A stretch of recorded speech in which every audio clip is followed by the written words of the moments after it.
Sibulapirukale,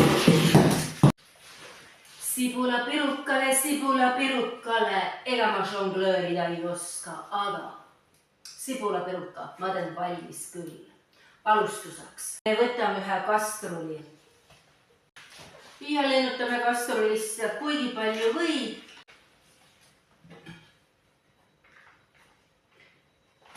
Umbes nii palju. Lisan selle või hulka pisut oliiviõli, et see või pliidi peal kõrbe peal läheks, kui ma seda sulatan. Ja ühesõnaga me teeme sibulapiruka põhjaks soolase muretaigna, nii et suhkrut me taigna sisse täna ei pane. Nii kaua, kui või pliidi peal sulab, ma koorin ja hakin sibulad. Tänased sibulad on kohe nii head, et tahavad silmadest pisarad välja viskuda. Poetan pisara ja lõigun edasi. Sellel korral tahab sibul mind vägisi nutma panna, aga teate, mulle meenus üks esivanemate trikk, mis aitab pisardamisse vastu, kui sibulad teid nutma ajavad ja ma kohe katsetan seda.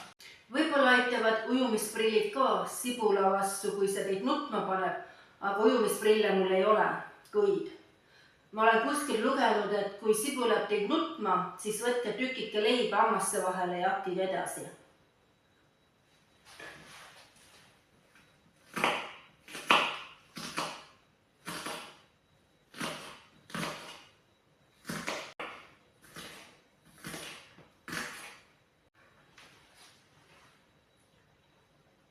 No nii, hoopis teine tera ja leiba suus hoides tilku sila suunurkadest välja nagu jäljekoeral. No aga okei, nüüd ma lähen pesen käed puhtaks, sest täna ma rohkem sibulat ei haki. Selle sibula ma praen ja maitsestan panni peal ära. Täpselt nii, nagu kellelegi meeldib soola, pipar, paprika, pulbrit, mida iganes. Vahepeal jõudis või pliidi peal ära sulada ja natukene ka jahtuda ja nüüd ma lisan siia sisse paar muna. Tegelikult piisab ka ühest munast. Täiesti suvaliselt. Sibulate kogus suvaline, no umbes nii 4 või 5 sibulat. Või kogus suvaline, munade kogus suvaline. Ja segan selle muna siia või sisse. Panen selle või segu sisse natukene soola. Nii, pool teelusikatäit. Segan selle soola siia sisse ilust ära. Lisan jahu.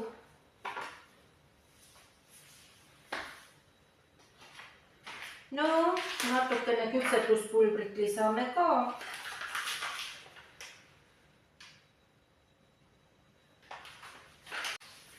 Lisan uuesti jahu. Ja segan selle jahu siin või sees ära. Hakkab juba looma. Nüüd võtan appi käed ja vormin sellest taigna, mida saab reaalselt kasutada. Otsustasin sellele tainale törtsukese vett ka lisada. Piisakene vett võib muuta kogu maailma.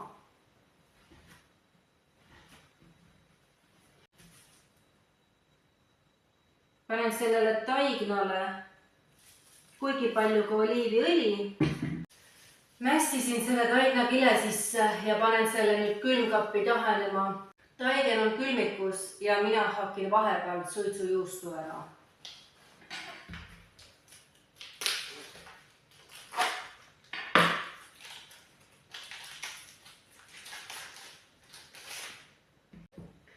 Klemme ja seda ümbrist ma ei söö, nii et ma koorin selle suitsujuustu ära.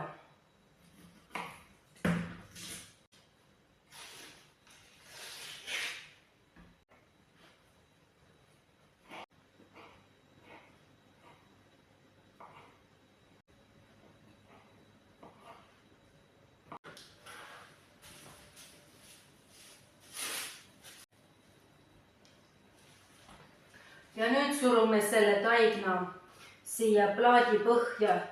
Taigen on mul nüüd plaadi põhjale surutud. ja ma panen selle taigna nüüd 10 minutiks ahju. No mingi 180 kraadi juures. Vahepeal praeme sibulad ära. Lisame sibulale soola, musta pipart,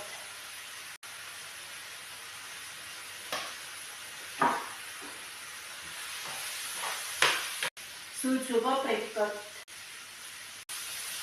Lisan siia sibulale vahukoore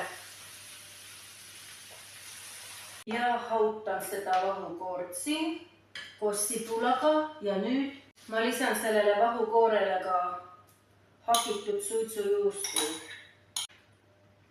Kui te teete väiksema vormiga seda sibulapirukat, siis piisab ühest munast, aga kuna mul on suur ahjuplaadi täis, siis ma löön 3 muna siia kaussi lahti.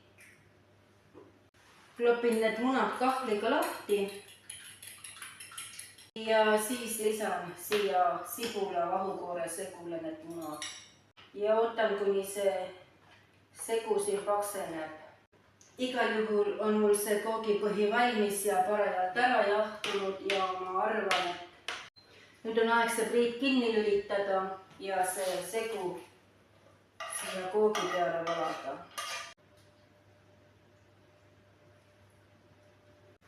Sellest segust täielikult piisab. Lõhet ei pea panema, aga kuna mul juhtumisi on lõhet kodus, siis ma panen teda. Täiesti suvalistesse kohtadesse suvalisi lõhetükke panen, aga seda ei pea panema. Tegelikkuses kaunistatakse seda sibulapirukat peterseli lehtede ja jõhvikatega, aga ma teen hetkel täielikku oma loomingut ja lisan siia mõned suhkruvati viinamarjad. Sest viinamari on selline tore mari, mis sobib nii soolaste kui ka magusate toitude hulka. Nii, ja nüüd ma asetan selle koogi ahju ja jään tulemust ootama. On aeg ahi avada.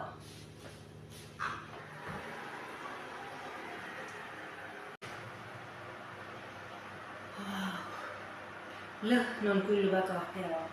Mina, minu sibulapirukas ja mustikatee. Pisut kuum, aga väga hea.